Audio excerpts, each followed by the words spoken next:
Here are some K-dramas kung tapos mo nang panoorin yung Hierarchy and gusto mong manood ng iba pang high school K-drama. Number 1 is yung Pyramid Game. Para siyang girl version ng Hierarchy. Kasi itong Pyramid Game, puro sila mga babae dito. And almost similar din yung kwento. Merong social system and merong someone wanted to break that social system. Ang nagustuhan ko dito sa Pyramid Game is sobrang top tier ng acting. Tapos fresh din yung plot niya. Tapos hindi siya boring. Like walang dull episodes. Next is yung High School Return of a Gangster.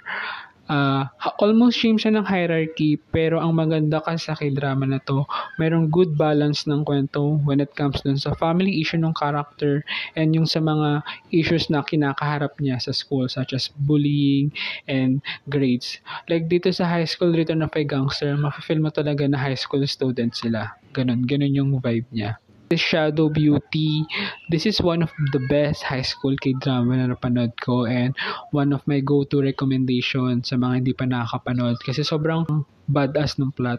Like, hindi naman siya ganun kahaba pero sobrang meaningful yung kwento niya. Tapos gusto ko na ang dami nilang natap sa kwento.